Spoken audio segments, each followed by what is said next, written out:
Hey everybody, we are so glad you're here with us today. We kind of switched it up. Well, you didn't. Look, it's a constant. Our like seating locations are different, throwing me off a Creature of little habit. bit. But I'm the one that suggested it, so. All right, so anyway, it is time for our podcast. It It's been is. some time has passed, and it's so good to have everyone back since the golden buzzer. I think the golden buzzer vocabulary has turned into a thing. I've heard several people I have around the too. church bring it up. Yeah. and That's awesome. I had someone text me from afar in a different country bringing up golden buzzer vocabulary. So thank you for everyone who is a part of our podcast culture and our Yes. family. It's turning into a thing. It's fun to have you guys here. In this conversation, if you know who won AGT, don't spoil it because I haven't watched it yet. Okay. Yeah. I don't know. All right. I have no idea. Yeah. I figured, but I had to be sure. I know. Don't tell me. I want to. No. Okay. All right. So, today's it. a little different, and Yeah. I'm excited about it because we normally kind of come into these podcasts with really no theme, no direction, which is great, and I love that that's kind of where we go. But today is a little bit different, just based on the content that came out of the weekend. Pastor Allen here at Christ Community, he did a whole sermon that was on depression and anxiety. And we thought, rather than just recapping, obviously we don't want to do that, but bringing in different perspectives just on this subject, basically. Yeah. So I love how you all looked at me just now. how are you doing, Stetson? Not good. No, I'm doing fine. I think there's a lot of churches that have this perception of mental health isn't the real problem. It's a spiritual problem. And if we solve the spiritual problem, the mental health symptoms will get taken care of. Or churches kind of have this posture of like, we focus on the spiritual, doctors can focus on the physical, therapists, psychologists, they can focus on the mental. I am really glad that that's not our church. Right. Yeah. And like, we're willing to talk about this stuff. Yeah, because like truthfully, all of those things are contributing factors to the epidemic that we're currently seeing in the world today. Like it's not one or the other. It's this perfect storm of a lot of different things meeting at the same exact time. And you know this working with students. I mean, the reality is they're the ones suffering the most because of it. Yeah. Yeah, I think it's all really integrated. Like in our children and youth ministries in our Next Gen department, we created this thing. It's called our holistic strategy. It's like the way that we strategically care for like the whole being of a student. So it's not just their soul, but it's their body and their mind, because we believe like all those things are really integrated. Like I think over the past few years, most people have heard and understand like how your mind is doing impacts how your physical health is doing. Right. Like your mental health impacts your physical health. Well, we believe in the same way, like your mind and your body impact how your soul is doing too, because like it's all integrated. And so we can't think about our spirituality without also thinking about our body and our mind too. Like it is all really connected. What do you guys think are like the key, not key, but key contributing like factors in just like the massive uprise of depression, anxiety, not necessarily even in youth, but just across the board? Doctor? Well, I actually Doctor, did pastor. my whole doctoral project on this. Give some context here. No, it is. And that's why I'm actually... In your opinion. For you sure. know, And yeah. I'm really excited that we're having this conversation because it's not one that's ever really had out in the public, at least kind of in the church sphere, but we are like between the sermon, you got the Healthy Minds Conference coming up. So can I speak to young people? Yeah. And then maybe you guys can speak to adults. That's us, KJ. Oh man, So I'm excited. So if you look at kind of the data out there around anxiety, depression, suicidal ideation, for the longest time, the numbers were trending down in terms of how people were experiencing that and to what degree people were experiencing that. But that all really started to shift in 2007. Do you guys know what came out in 2007? Shrek 2. Come on, Nate. That was a rough You're one. holding it right in front of you. Well, not holding it, but Facebook. you've got it laying Social right there. media. The iPhone. The iPhone. The iPhone. Yeah, Okay. and so a lot of people want to be very quick to kind of point at social media and say, "Oh, this is what's causing Right. depression, anxiety," and that's a part of it. But it's actually a part of the bigger problem that's happening. So this guy, Chap Clark, he's a doctor, like brilliant dude. He basically said that the thing causing all of this, at the end of the day, is a thing called systemic abandonment. So I'm gonna describe to you guys what that is. So 40, 50 years ago, when you look at our culture as a whole, when we looked at young people, we really looked at them through the lens of being a protector. Like we wanted to care for young people. We wanted to nurture young people. We wanted to protect young people. We wanted to develop them so that they could ultimately grow up and become contributing members of society. Well, today, that's not really the case anymore. I would say that the tables have actually probably flipped a little bit there, where instead of wanting to protect young people, society and culture at large actually wants to, I don't want to say abuse, but we definitely want to take advantage of them. Instead of nurturing them, we want to find a way to be able to market to them.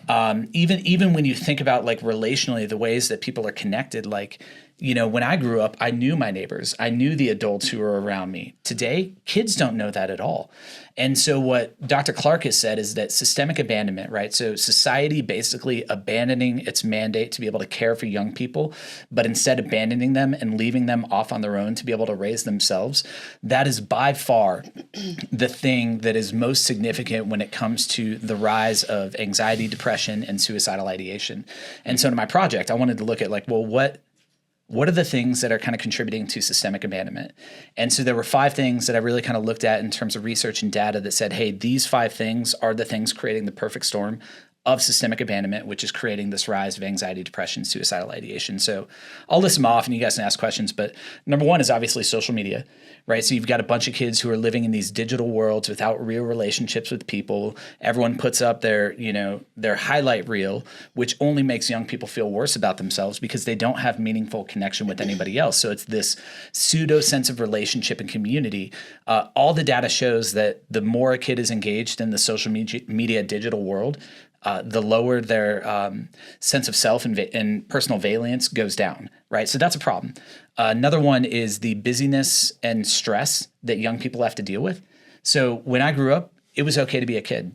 I would run around the streets, I'd play with my friends, but now young people, what do they have to do? Well, you got to be on club soccer, you got to be on club volleyball, you got to be in the academic club. Like you've got to basically have your whole life planned out by the time you're 15 years old. And if you do anything to mess that up, well, it's a problem. Now that sounds a little bit like hyperbole, but it's actually not. Back in 2015, there was this kid, Patrick Turner, out in Southern California, and he was a kid who had a great family and he was trying really hard at school, but his teachers constantly berated him. And they told him he wasn't doing good enough, that he would amount to nothing in life, and that he was going to fail. Well, Patrick went out on the football field at their school and killed himself. And he left a note specifically identifying what happened there, how that teacher had treated them, the pressure put on him to succeed and excel as being one of the primary causes. And so it's like, yeah, like if you go talk to the young people in your life, man, they're going to point to that. Like that's a very real thing. Another thing, the third one is the breakdown of the traditional family. So it used to be you got a mom and a dad in a home, this safe family structure. That doesn't exist for most people anymore.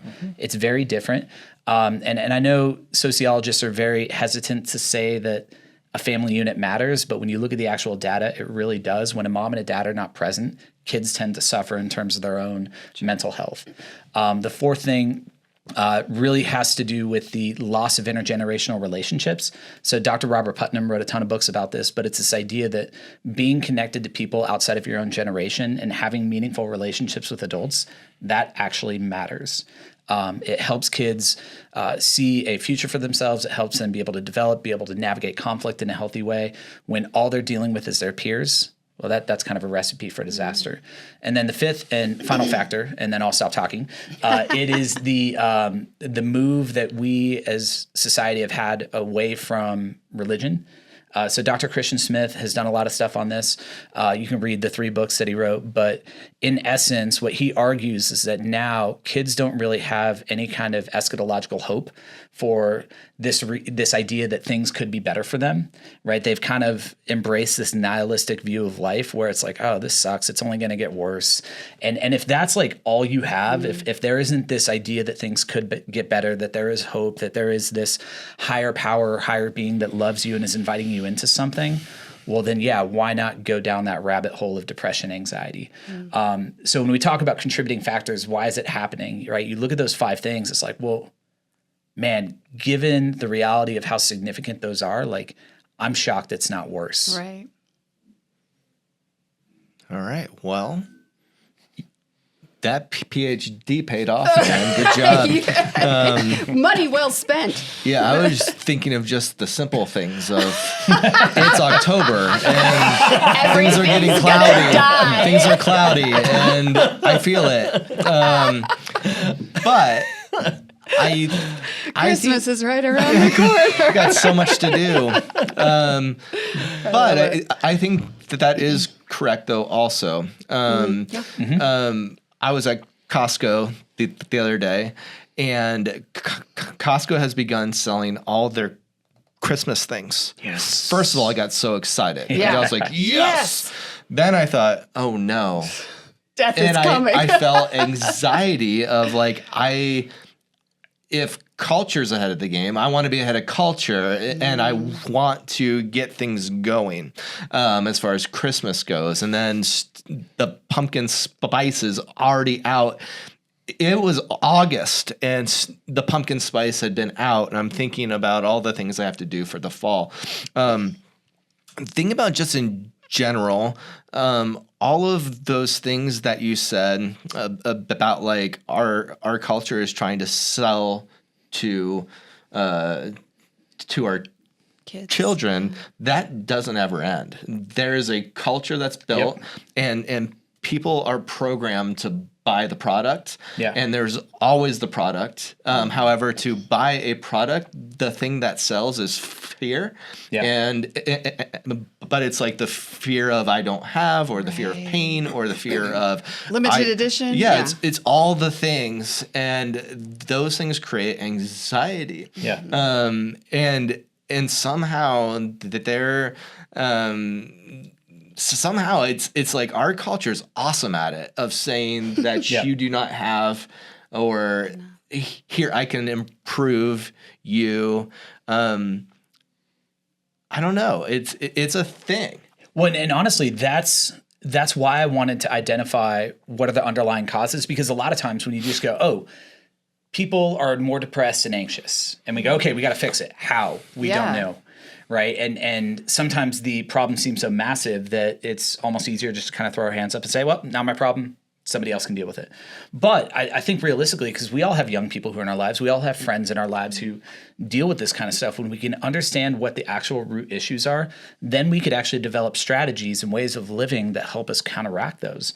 Right. So thinking about those 5 things that I listed, it's like, all right, so busyness and stress, that's one of the things. And I think this is true for adults too, right? All of those things I listed, I think we all deal with those. It's like, well, okay, then how do I create margin in my life for rest? Where I'm not producing, where it's okay to just sit and be, and I build that rhythm into my life, right? Moving away from religion, it's like, okay, well, how do I develop a robust relationship that is life-giving and intimate with Jesus? When I think about, you know, the loss of intergenerational relationships, it's like, well, okay, how can I and how can I help my kids like build these types of relationships, right? So how do I put the things in place now that are going to help them later? So beyond that, because a ton of these people I know who are playing this podcast are older and don't have kids. Is that idea of having people to pour into, or people outside of the age group that you're in, is that important for older people too? Oh, absolutely. Yeah, like when you look at the data, it goes both ways. Young people need something from older people, and I think older people need something from younger people. I volunteer up in the Loop, right? And I love being up there. These kids are, 10, 11, 12-year-old. I get so much from being up there with them. Like it is so incredibly life-giving for me. In many ways, it gives me a sense of purpose for the things that I've walked through and the things that I've experienced to be able to pour into and invest into these younger people to try to teach them, shape them, and mold them. And it's just a joy. Yep. Like they make me laugh like no one else does. And so it's a two-way street. It's not a one or the other. It's a both and. Right. I mean, I think like the older I get, the more I see as people age, anxiety and depression are growing also, just as they are for teenagers too. Yeah. And so I've been thinking a ton about like how do I age as a whole person and be happy? But it seems that it's the older people get, it's different. Their anxiety and depression are wrapped around or birthed out of different things. Right. Right. Well, yeah, and it kind of makes you wonder, right? So thinking about society and culture, if you've spent your whole life being told this is what you need to live for, this is what you need to achieve, you get to retirement, you get the money, you get the house paid off, you get whatever. Well, what do you do once you finally get to that place? And you're like looking around going, this is it? Because most of the older folks that I know, like that's their story. They get there and they go, I have no purpose. I have no, like, I wake up, I eat, maybe I go play bridge or whatever it is, and then I go to bed. Bridge. They're playing pickleball at this age. Well, I'm thinking like my grandpa. My grandpa can't play pickleball. He's a little too old for that. I think I think there's something about though that like our culture has built itself to be in this like wholehearted person age group around 25 to 50, and then after that people kind of like don't belong, and there's that feeling of and so I'm curious of in the blending of age demographic that all people are equal. I'm just going to state a hypothesis. There, because of the internet, there are people that can begin to create videos at the age of 7 and earn Millions more than someone who has kept the same job until the age of 67 and retired. And like, there's the same potential for all age groups and same expectation and creativity, and things are going so fast. Is culture confused and forgotten its people to the point that it causes chaos, and chaos causes fear, and fear causes anxiety, and it's the anxiety of I don't know who I am, because things that had been very clear in the past are not clear anymore. And some of the most simple concepts in society of the past are today some of the most complex things. Yeah. That's amazing to think about, because it has segregated us into our demographics, basically. Right. You know, if you're not basically, like how I see it, just in your job, if you're not moving at the pace of, you know, the brain cell turnover of somebody really young, it can pick up something really fast. Now you're put into this category of, well, it takes me longer, you know, just because of how our brains are functioning, you know, it takes me longer to pick something, you know, and I think it very much has segregated people and how we see each other too. Yeah. I mean, like, don't you also, I mean, like, and this idea of having different generations and the crossover and that sort of thing, I think, like, in the past, and I can't, like, say specifics here, there had been 2 generations on the earth at a given time. Yeah, what are we at now, 5? Yes. Something. And so there could be the older generation pouring into the upcoming generation saying, I have been there. I have something of that value to you because the places that you are going, I have been. Recently. Yeah. Yeah. And today, I feel like I don't have anything to offer people in high school right now because I am so outdated. And then you think about the people beyond me and then beyond them, and how there isn't just a older generation. There are 4 or 5, and the faster culture gets, the more separated people are, and then the more complex culture gets, the more diverse our communities are. So before I could have a group of 10 to 15 friends, and here's who I connect to.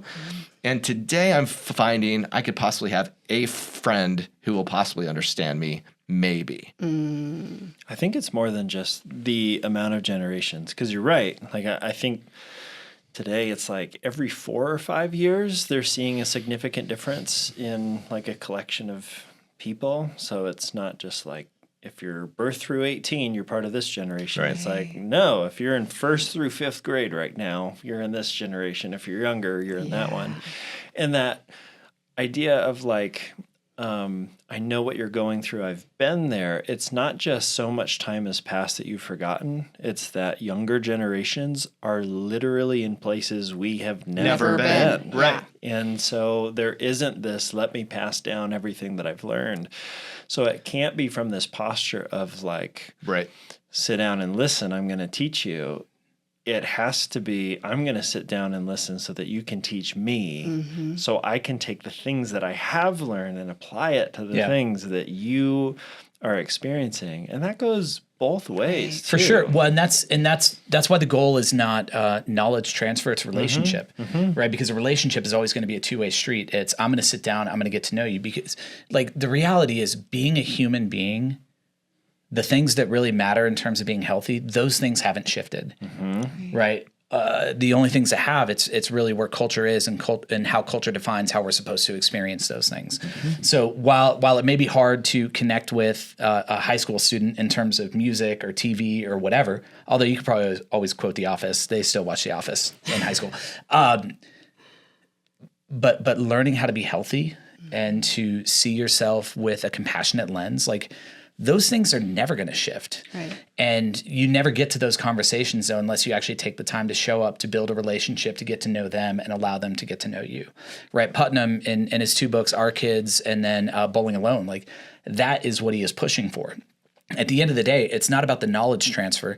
The thing that makes a kid feel safe, the thing that makes a kid feel secure, it is the relationship. There is somebody who knows my name and actually cares about me. All you got to do is show up for a kid to be able to know that, and be consistent in the way that you do that. I mean, I also think is showing up and being humble. I mean, I was just even thinking about like parenting and how parenting is so much different. I remember sitting at the kitchen table, being a kid and sharing, and then my dad saying, been there, done that. And then he could explain from that standpoint. So I have a daughter who's 15. She's in high school. And so the other day she was having a bowl of cereal and she was talking about something she was going through. And I said, yep, I haven't ever encountered that before. Right. I don't know.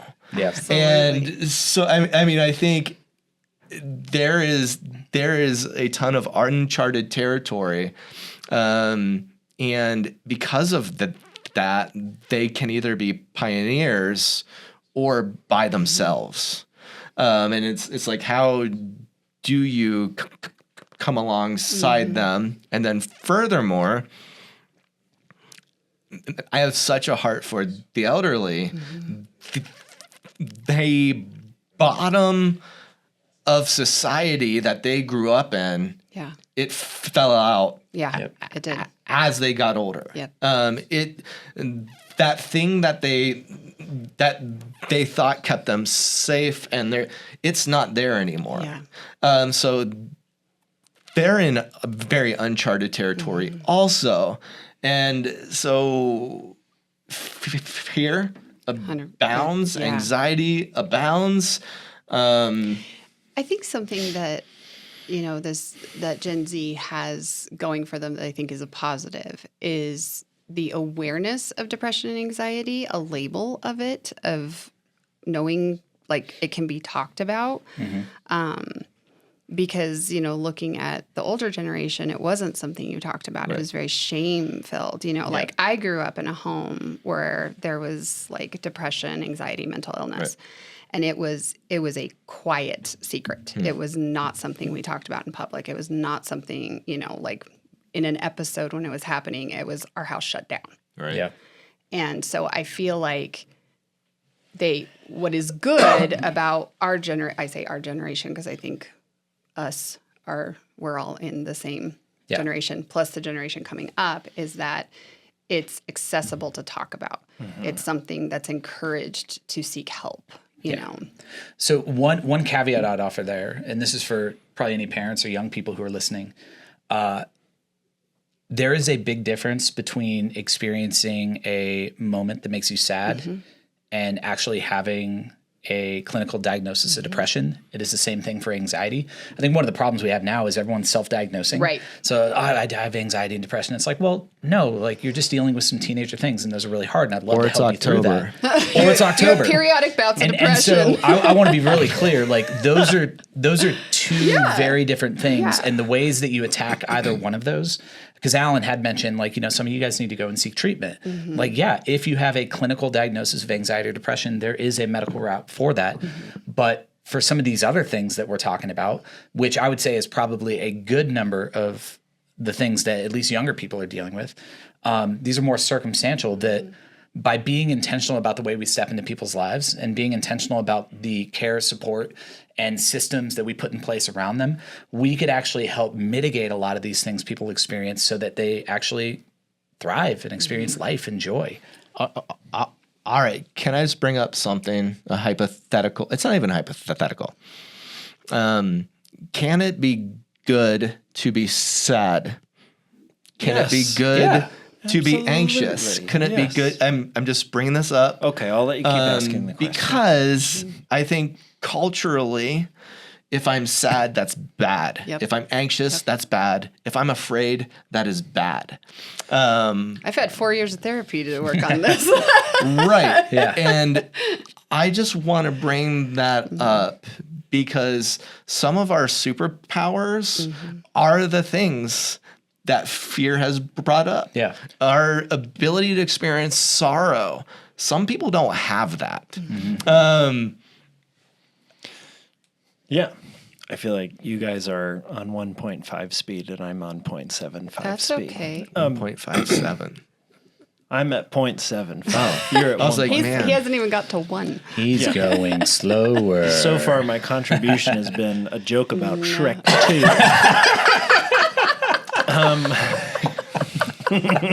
Loving it. I highlight. That's a nice boulder. What you just said is absolutely true of us and older generations. But to Jenny's point, it's not just that this generation of kids has the vocabulary to talk about the things, but to talk about like a bright spot in what's going on right now. This is the most aware, caring generation of parents that has ever existed. So if you are a parent right now, you need to give yourself some credit for opening a space for those conversations to happen. Right. Yep. And so, like what you just shared about, is it okay to be sad? Oftentimes our culture says, no, that's the opposite of what dinner conversations look like in my home right now, where we're helping our kids gain emotional intelligence and like process their emotions at the age of like 5 and 7. Right. And Nathan's right. That can often lead to a bunch of like self-diagnoses. And so that's like taking it too far. And like, it's good to have like outside professional perspective on things. But so what you just said, it's absolutely true and happening in us and older generations. But something that's really cool is the opposite of that is happening in the younger generations coming forward. And for parents to teach their kids emotional intelligence, like I'm excited to see how today's kids grow up and mature into adults in the future. Yeah, they're going through a lot right now, and it's overwhelming in a lot of ways. But what's cool is they're not, for the most part, without people in their life that also have the vocabulary to like not shut down the house when that happens, but to open it wide open and say, okay, let's talk all about this. Yeah. When there's an analogy that Alan used in his sermon that the things we feel are in many ways just like the lights on the dashboard of our car. And so if you have low oil pressure, guess what happens? A little light comes up and tells you. If your tire pressure is low, a little light comes up and tells you. In so many ways, the emotions that we feel, whether it's joy, sadness, sorrow, depression, anxiety, those are the warning lights of our soul saying, hey, there is something going on underneath you that you may want to explore. It's an invitation, really, to be able to understand our heart and our emotions, just like you're talking about there. And so in and of itself, no emotion is bad, right? Anger is not bad. Joy is not bad. Sorrow is not bad. I think the thing that matters, though, is what do we do and how do we engage that in a healthy way that helps us move forward and in a way that honors that thing that we feel.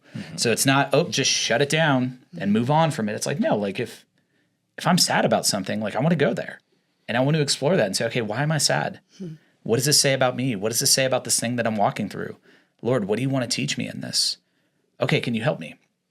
Or the opposite, if I'm happy, like, why am I happy about this? You know, and so you start to analyze why you feel the way you do. And that's the healthy way to be able to navigate that stuff. But no, the emotions are not bad. The emotions are beautiful gifts that God has given us. And it's a great opportunity to bring things to Jesus and have him show you. Because I think age is not important here. This is our hearts are, if I am built in the image of God, the things inside of me are the things inside of him. And it's a great opportunity to bring our hearts to the table and say, help me understand. I think oftentimes in times of chaos, I bring my heart to someone else and say, help me understand. And then someone else does not have a clue, but they try to pretend they do because they also have their heart and they're like, help me understand. And then everyone is tossing their hearts at each other and it's just a bloody mess. It's October. And I think like it is a great opportunity to bring our hearts to Jesus and say, help me understand. And then through our times together, to then have something to talk about of value to someone else, saying, I was talking to Jesus about this, and man, I'm feeling these things. Then health can begin to happen. Maybe. I think that ties in to what you guys were talking about, just like the benefits of intergenerational interaction.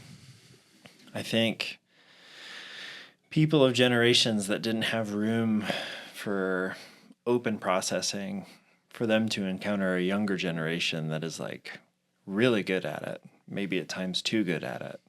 Like I've seen this balance occur. Like we've had much older people volunteer in our youth ministry and come away from those experiences just being blown away of like, from this place of like, I wish my small group would talk about the things that absolutely these ninth graders were just talking about, to a degree where like them just sitting there and like witnessing this conversation happening with these kids taught them things about themselves that they never got the chance to talk to because they were never in a context where conversation like that was okay. Wow. Right. It's pretty cool.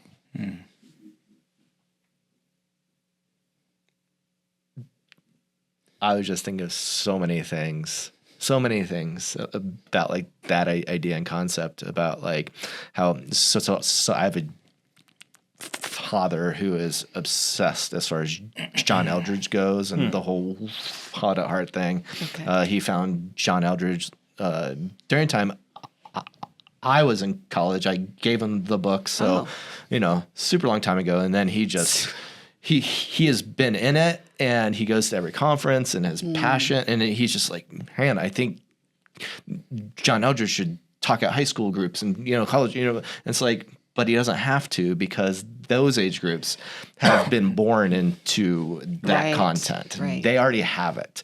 That it is so cool how God is always ahead of culture, and how the church has been growing and changing and becoming more exposed to the Holy Spirit and content. And it has been by the side of Jesus for the past 2,000 years compared to just being born in Acts chapter 2. That our kids are experiencing who Jesus is at the age of 12 and 13, how I'm experiencing him today. Yeah. And like how Zion experiences Jesus, I'm kind of convicted of like, oh gosh, he is at the same place as me. Compared to he's down here and I have to bring him up or something. I don't know. It's wild. It is wild. I feel the same way with my 16-year-old now too. Some of the like encounters that she'll have and stuff, it's like, wow. Or I feel like I should get back there, like seriously, because it's this young, excited, eager, posture, as opposed to the older we get, the more kind of like control. Yeah. It's gonna, kind of, I think you were talking about just having that like, well, what else is there? Yeah. Kind of thing. I think that's easy to fall into. And I think that is easy to fall into if I'm a teenager and I see the place that adults are today. It's like, do you have anything to offer me? That looks bad. Nope. And then furthermore, if I'm an adult and then I'm seeing these kids in their teens who are flying past me, that's depressing. Yeah. And so culture's just confusing. It's very confusing. I remember you said one time about Zion, and I don't know, maybe I've referenced this before, but you said we've come to a place where he will see more than I will see. And it's a poetic thing. It's a literal thing. It's, all that. It's like, oh yeah, we do come to a point where they're going to see things in a way that I don't know if I'll ever be able to see it that way. Yep. And that's totally okay. Yeah. It's supposed to happen. Yeah. Yes. And I think the impetus we have, right, because we're talking about kids or whatever, is like, are we giving them the right foundation to build on? Right. Right. And that's the thing that I think ultimately matters. Because by and large, culture is not doing that. Right. Like I know in our spheres of influence, because we're involved parents like we are, but like broadly speaking, that's not happening. Right. And so and that's why these relationships are so incredibly important, right? Because if we could help them figure out, hey, these are some of the things that matter, and then we just get to sit back and be their cheerleaders. But we can't abdicate our responsibility as the older generation and say, hey, good luck, figure it out. It's like, no, like, let's do it with you. I also think though, so in the past, parents, they could do that. They could send their kids out and say, good luck. Yeah. Hope abounds here. Right. But I think that's our when they were culture 18. today, right. But now these kids, like I'm telling you, my kids, most of their friends from school, I know. They're 10 years old, 11 years old, doing whatever they want. Right. And I think like the thing I'm saying is, so even parenting has shifted. It has. I told Zion, I'm expecting to be his father forever. Yes. So the two of us are going to be in this together.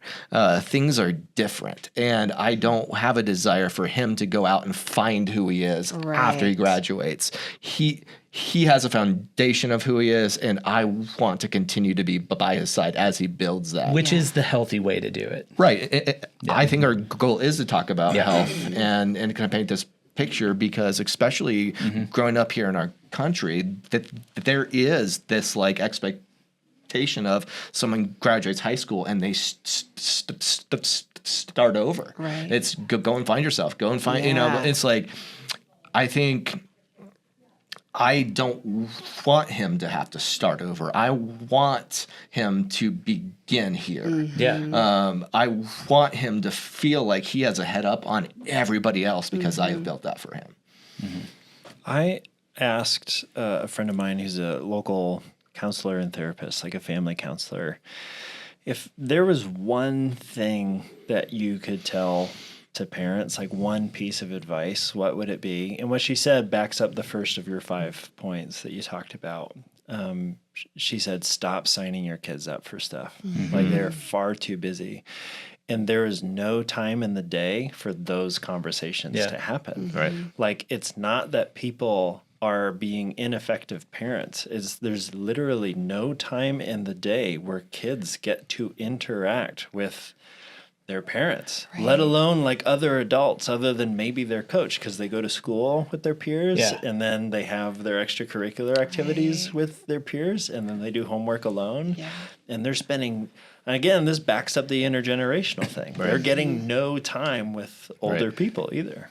So one interesting data point that research across the board has shown, like there's one thing a family can do that will set their kids up for better success and better mental health and just all around better health in general.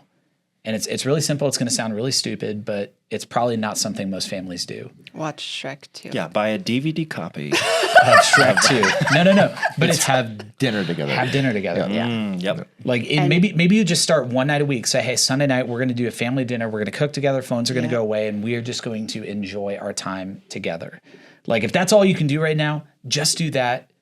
It'll make such an impact. Because what you're going to find is you actually love being with these people, and you're going to want to do it more and more and more. And I'm sure there are, like, I know families that I'm around and everything, that task seems impossible with, like, the schedules and stuff that's happening, So I love I'm one of those families. I got 5 kids, dude, trying to make that work. It's just... But it's worth it. It's bringing down the chaos of... And I think, too, like, as parents, it's really important, boundaries are a huge piece of any kind of mental health. I think that's a whole nother segment. But having boundaries, I want to do a podcast on boundaries. I would love to do that. Yeah, I would That's love my that. favorite. Next one. You are the king of boundaries. You are. I know. You really But are. I think it's important to have those boundaries, like with like what you were talking about with Zion with your kids. It's like I'm putting a boundary up that I am going to be your parent. Yep.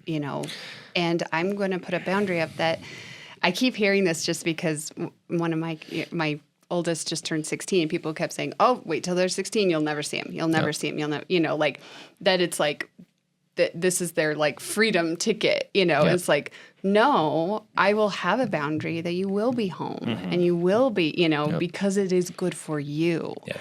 And us as a family unit and everything. But I think that's really important as well to like instill that into your kids as they're older so that it was like, no, I was home. I do remember, Yep. That's good.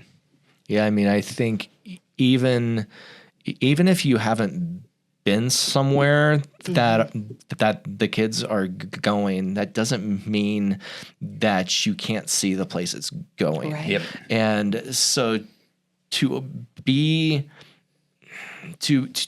someone who says, I'm taking the time to pause so I can see the patterns and the trends and I want to be there so that I can bring as much order and health as possible.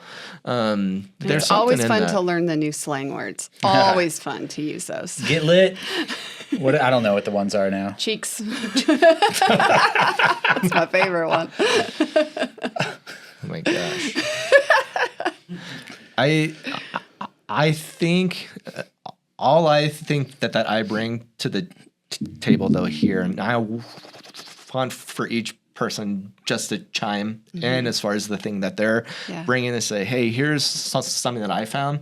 I have found there's value in patterns and picking out patterns. Yep. That so I was just bringing up, it's October, right? It's October. And it's just this funny thing that I say, but October through February, I do a lot of poetry.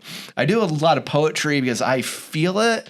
I go into this solitary, sad place that I begin to explore parts of my heart that I had forgotten about since February. And so October is coming. I can feel it in the air. The elk are bugling, and so is this part of my heart that I have not paid attention to, and it's a place of sadness. There is a pattern that in the past I would be afraid of, like, oh, here it is again. I'm going into this dark place. It's not a dark place. It's a holy place, and I'm prepared for it. There are things that I do that are healthy, and I plan, and because the seasons change and I am attached to the seasons, and I actually celebrate that a ton, that I don't force the heart that I have to encounter every season to be the same. It isn't always summer. And so I get to experience, who am I in the summer? Who am I in the fall? Who am I in the winter? And who am I in the springtime? Yeah, the thing I would say is think holistically. So what Stetson mentioned about being a soul, a body, right? All these different things. When you think about your health and your mental health and your journey with that, look at the totality of who you are and the things that you're walking through. Maybe it's even those 5 areas that I listed off, and say, okay, maybe the issue is buried somewhere in there. And so you got to look at the bigger picture if you want to be healthy. That's good. I want to drop a few books that might be helpful to any parents. The Bible. The Bible. And also Shrek 2. Yeah, the book. It comes with pictures. And also there's a book called Seen by Chinwe Williams that is a really accessible book to help parents understand their child who is experiencing anxiety and how our instinctual response to help them is actually not helpful at all. But what you were just talking about just like, let's just feel this, like, it is so helpful. There's a teen version. It's called Beyond the Spiral, also by Chinwe Williams, that is really helpful for a parent to go through with their kid. There's a book by a guy named Jonathan Haidt, Heidt, I think. It's called Anxious Generation, and it really touches on the impact of smartphones, and also touches on, like, our instinctual, we have to protect our kids from everything, and kind of challenging that perspective. And then there's this really... there's this book called Generation Alpha. It's about kids who are 15 and younger. It's written by people in Australia, so they talk about Australia a lot, but it's like super accessible. What I love about it is it gives such a positive perspective on Gen Alpha that is like really hopeful. It gives really practical advice of like, to what we were talking about is like, we have no idea what they are experiencing, and we have no idea the world that they are rocketing into. It gives such good practical advice of like, here's what the workforce is going to look like in 10 years. And here's what you can teach your kids to prepare them for that. And here's the gifts that they offer. It's good. Brilliant. The book, like the last name of that guy is McCrindle, McCrindle. Some people have all the awesome names. They do. Yeah, they do. And so, I don't know. Those have been really eye-opening for me, and they might be helpful for other people too. I love Jenny, you get to close us I'll out. close us out. I would say if I could offer anything, it would be open communication with your kids on where their emotions are at. Yeah. And I think building in that, having them speak what they're feeling, as opposed to just thinking they're on autopilot, or, asking them, like, how do you feel when you wake up in the morning, when you go to bed at night? Like, what thoughts are happening in your brain, that you're thinking about, and really helping them kind of identify their emotions so that it's not, I have this overwhelming feeling and I don't know what to do with it. So that would be mine. Well, thank you guys. Let's do boundaries next. That was a hard turn. We will see you next time.